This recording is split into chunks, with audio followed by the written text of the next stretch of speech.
The Pentagon briefing room smelled of stale coffee and anxiety. Sergeant Marcus Webb, 28, sat rigid in his chair, camera bag at his feet. He'd been a combat photographer for 3 years, documenting missions across Afghanistan, but nothing prepared him for what Colonel Harrison was about to say. "Webb, you're being embedded with Bravo Company. They're pushing into the Karengal Valley tomorrow at 0600 hours. Harrison's voice cut through the room like shrapnel. Outside, Washington, D.C. September rain hammered against bulletproof windows. Intelligence suggests Taliban forces have withdrawn. Your job is simple. Document our success. These photos go straight to the press." Marcus nodded, his jaw tight. The Karengal Valley, soldiers called it the Valley of Death. His hands instinctively checked his Nikon D5, a nervous habit he developed after his first firefight in Helmand Province. "Sir, rules of engagement?" Marcus asked. "You observe. You photograph. Nothing more." Harrison slid a manila folder across the table. 500 men are counting on these images to show America we're winning. Don't let them down." As Marcus left the Pentagon, the weight of his camera felt heavier than ever. He didn't know that in 72 hours, that camera would become utterly useless, and he'd have to become something he never trained to be.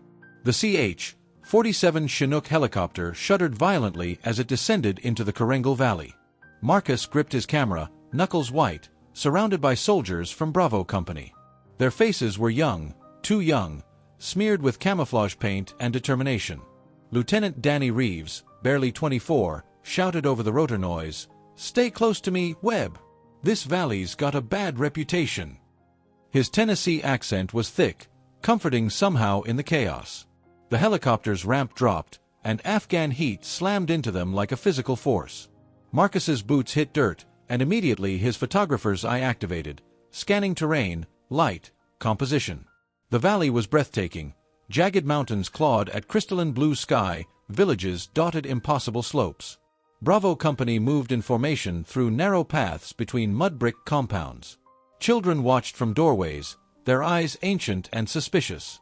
Marcus captured it all, the tension in soldiers' shoulders, the way Sergeant Lopez whispered prayers under his breath, the morning sun glinting off rifle barrels. "Command says it's clear," Reeves muttered, checking his radio. "But something feels wrong." Marcus felt it too. The valley was too quiet. No birds. No dogs barking. Just the crunch of boots and labored breathing. His camera clicked steadily, documenting what intelligence insisted was a secure zone. He didn't photograph the tripwire that Corporal Jenkins almost stepped on 20 minutes later. "Freeze!" Jenkins's scream stopped the entire company mid-step. His boot hovered inches above a nearly invisible wire stretched across the path. Marcus's heart hammered against his ribs as every soldier became a statue. Lieutenant Reeves crawled forward, sweat streaming down his face despite the morning cold. "IED. Big one." His voice was steady, but Marcus saw his hands trembling. This wasn't in the intelligence report. Sergeant First Class Rodriguez, the company's most experienced NCO, materialized beside them. At 35, he'd survived 3 deployments. "It gets worse, Lieutenant. Look up ahead." He pointed to the ridgeline where morning shadows were just beginning to recede. Marcus raised his camera, zooming in. His blood turned to ice. Through his telephoto lens, he could see them, dozens of fighting positions carved into the mountainside, camouflaged perfectly. Machine gun barrels caught the early light. "It's an ambush corridor," Rodriguez whispered. "We're in a kill zone. They herded us right into it." Reeves grabbed his radio. "Overwatch, this is Bravo 6. We need immediate extract. We've walked into static, dead air." He tried again. "Nothing." "They're jamming us," Marcus said, lowering his camera. 500 soldiers stretched behind them in a vulnerable column, trapped between IEDs and high ground. Every tactical instinct screamed this was a massacre waiting to happen. The first RPG round screamed overhead seconds later, and the valley erupted into hell. The explosion threw Marcus into a ditch, his camera flying from his hands. Automatic gunfire tore through the air, the distinctive crack of AK-47s mixing with the deeper boom of PKM machine guns. Dust and smoke swallowed everything. "Return fire." Return fire. Reeves's voice cut through chaos. Soldiers scrambled for cover behind rocks, walls, anything solid. Marcus pressed himself against cold stone, gasping, disoriented. Corporal Jameson, a 19-year-old from Ohio, landed beside him, blood streaming from his forehead. "You hit," Marcus shouted. "Just shrapnel. Where's your weapon?" "I'm a photographer." "I don't." Another explosion, closer. Marcus's ears rang. He crawled toward his camera, now half buried in dirt 30 feet away. "Forget the camera." Jameson grabbed his vest. "We gotta move." But Marcus couldn't think about moving. His training, his orders, his entire purpose: document, photograph, observe. He reached his Nikon, brushed off dust, checked for damage. Miraculously, it still worked.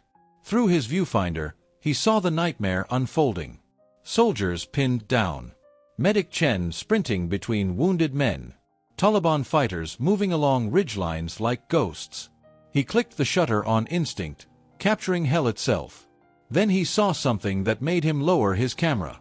On the eastern ridge, a narrow goat path snaked behind enemy positions, invisible from the valley floor but clear from his angle. A way out. Maybe. Marcus stumbled toward Lieutenant Reeves, who was shouting coordinates into a dead radio while bullets splintered the wall beside him. "Lieutenant, I saw something." "Not now, Webb." Reeves's eyes were wild, desperate. "Radios fried. Air support's not coming. We're cut off. There's a path." Marcus grabbed the map from Reeves's vest, fingers shaking. "Eastern Ridge, here." He traced the route he'd seen through his telephoto lens. "It circles behind their positions. If we can get men up there." Rodriguez appeared, dragging wounded Private Morrison. "That path is suicide. Narrow, exposed, probably mined. Staying here is definitely suicide." Marcus's voice cracked. Around them, the firefight intensified. Sergeant Lopez was down. Medic Chen screamed for more bandages. The acrid smell of gunpowder mixed with blood. Reeves stared at the map, at Marcus, at his dying men. "You're a photographer. Why should I trust your tactical assessment?" "Because I see things you don't." Marcus thrust his camera at Reeves, showing him the digital images, the path, the enemy positions, the fatal vulnerability of their current location. "I've documented 27 combat operations. I know what death looks like, and it's here if we don't move." A mortar round exploded 50 yards away. Reeves's jaw clenched. "If you're wrong, we all die. If we stay, we all die anyway." Reeves made the hardest decision of his life. "Rodriguez, take Webb and 10 men. Scout that path. 30 minutes." Marcus led Rodriguez's team up the treacherous eastern slope, his camera forgotten in his pack. His hands, trained for steadying shots, now gripped sharp rocks and scraggly brush. Behind him, 10 soldiers climbed in single file: Jenkins, Jameson, Lopez, who'd recovered consciousness, and 7 others whose names he'd barely learned. "This better not be a wild goose chase, camera boy," Jenkins muttered, his M4 rifle slung across his back. The path was worse than Marcus had imagined. Barely 2 feet wide in places, it hugged the cliff face with a 100-foot drop on one side. One misstep meant death. Below, gunfire still echoed. The main company was holding, but barely. 30 minutes into the climb, Lopez grabbed Marcus's arm. "Stop. Look." He pointed to disturbed dirt ahead, classic signs of a pressure plate IED. Marcus's photographer's eye, trained to notice details others missed, scanned the path. There, another one. And another. The entire route was a minefield.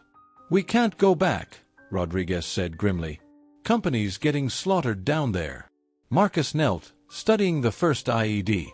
His father had been an EOD technician before a bomb in Fallujah took his legs. Marcus had grown up hearing stories, learning basics, never imagining he'd need it. "I can mark them," Marcus said quietly. "I've seen enough of these being defused. We move slow, I'll spot them, we mark and avoid." "You sure?" Marcus wasn't sure of anything. But 500 men were dying below. "Let's move." 2 hours later, Marcus and Rodriguez's team crested the ridge behind Taliban positions. The view was surreal. They could see enemy fighters below, completely unaware, focused on slaughtering Bravo Company in the valley. Marcus counted positions. 15 machine gun nests. At least 60 fighters. Ammunition caches stacked in natural caves. This wasn't a random ambush. This was a planned massacre. Rodriguez whispered into his radio, which somehow worked at this altitude. Bravo 6, we're in position. I count 15 confirmed targets. Request permission to engage. Lieutenant Reeves's voice crackled back. Negative. You're 11 against 60. Hold position. We're trying to reach higher command. Sir, with respect, we don't have time, Rodriguez insisted. We lose another 20 men down there in the next hour. Static. Then, what do you recommend? Rodriguez looked at Marcus. The photographers got an idea, sir. It's crazy, but everything's crazy right now. Marcus laid out his plan. It wasn't tactical genius. He was no soldier. But photographers understood angles, timing, and misdirection. They could make 60 enemies think 500 Americans were attacking from behind. You're insane, Jameson whispered. That'll never work. You got a better idea. Marcus challenged. The radio crackled. Reeves's voice was resigned, desperate. Do it. Whatever it takes. Bravo 6 out. Marcus looked at the 10 soldiers around him. Kids, really, who trusted a photographer to lead them up a mountain. Let's save some lives. Marcus positioned soldiers with military precision he didn't know he possessed. Jenkins and Lopez on the northern flank with the M249 saw machine gun. Jameson and Corporal Davis on the south with grenades. Rodriguez in the center with the radio and his M4. We need them to think we're a full assault force, Marcus explained, his photographer's mind visualizing the scene. Coordinated fire from multiple positions, radio chatter suggesting battalion strength, confusion, and chaos. He pulled out his camera, not to photograph, but to use the flash. When I signal, everyone opens fire for exactly 30 seconds. Then we displace and do it again from new positions. Make them think we're everywhere. This is the dumbest plan I've ever heard, Jenkins said. Then he grinned. Let's do it. Marcus triggered his camera flash 3 times. The signal. 11 rifles opened fire simultaneously from 3 directions. The effect was immediate and devastating. Taliban fighters spun, confused, as bullets tore through their positions from behind. Rodriguez shouted fake radio commands. 2nd platoon, advance. 3rd platoon, flank left. Marcus ran to a new position, fired his borrowed pistol, triggered his flash, creating the illusion of muzzle flashes everywhere. The Taliban fighters panicked, some returning fire blindly, others trying to retreat down the mountain. Below in the valley, Reeves heard the chaos and understood. All units, advance. Advance now. 500 American soldiers surged forward from the valley floor as the Taliban collapsed between 2 non-existent forces, 1 real army below, 1 phantom army of 11 above. The firefight ended 90 minutes later. Taliban fighters either fled deeper into the mountains or surrendered. The valley, which had promised to be a graveyard for 500 American soldiers, became something else entirely, a testament to improvisation, courage, and one photographer who forgot his camera long enough to see what needed to be done. Marcus sat on a boulder, hands shaking violently now that adrenaline was fading. His camera lay beside him, covered in dust and blood, not his own. Around him, medics worked frantically. 17 wounded. 3 dead. Not 500. Lieutenant Reeves approached, his face streaked with grime and exhaustion. Webb. I don't even know what to say. Don't say anything, Marcus whispered. Just tell their families they mattered. Rodriguez appeared with a canteen. You know the Pentagon's going to want a full report. They're going to ask why a photographer was leading tactical operations. Marcus finally picked up his camera, checked the memory card. The last photos he'd taken were from the briefing room in Washington. Everything after, the climb, the IEDs, the deception, he'd lived instead of documented. I was supposed to take photos showing we were winning, Marcus said quietly. I guess I just helped us actually win instead. Jameson limped over, his arm bandaged. "Camera boy saved our asses." "Never thought I'd say that." As helicopters arrived for evacuation, Marcus stood alone for a moment, looking at his camera. His orders had been simple: observe, photograph, don't interfere. He'd broken every rule. But 500 families would see their soldiers again. 3 months later, Marcus stood in the same Pentagon briefing room where his mission had begun. Colonel Harrison sat across from him, now joined by 2 generals and a Department of Defense investigator. "Sergeant Webb," the investigator began, "your actions in the Karengal Valley were unauthorized, reckless, and violated every protocol for embedded photographers." Marcus said nothing. He'd already submitted his resignation from the Army. "You also," the investigator continued, "saved 500 American lives through extraordinary courage and tactical innovation." He slid a folder across the table. "The President wants to give you the Silver Star. We need you to accept it." "I don't want a medal," Marcus said. "I want those 17 wounded soldiers to get the care they need. I want the families of the 3 who died to know their sacrifice mattered. And I want the truth told, not the propaganda you wanted me to photograph." General Morrison, a decorated Vietnam veteran, smiled slightly. "The truth, Sergeant, is that you showed something we forget in all our training and technology, that seeing clearly is sometimes more valuable than following orders blindly." Outside, Washington, D.C. was wrapped in December snow. Marcus thought of Reeves, now recovering at Walter Reed. Of Jenkins, back home in California with his newborn daughter. Of all the soldiers whose names he'd learned on that mountain. Harrison stood, extending his hand. "You were assigned to take photos, Webb. But you took something more important: responsibility. That's something no camera can capture." Marcus shook his hand, then walked out of the Pentagon for the last time. His camera bag felt lighter now. He'd learned what mattered wasn't documenting history. It was making sure there was a future worth documenting. 500 soldiers had come home because one photographer had learned to see beyond his lens.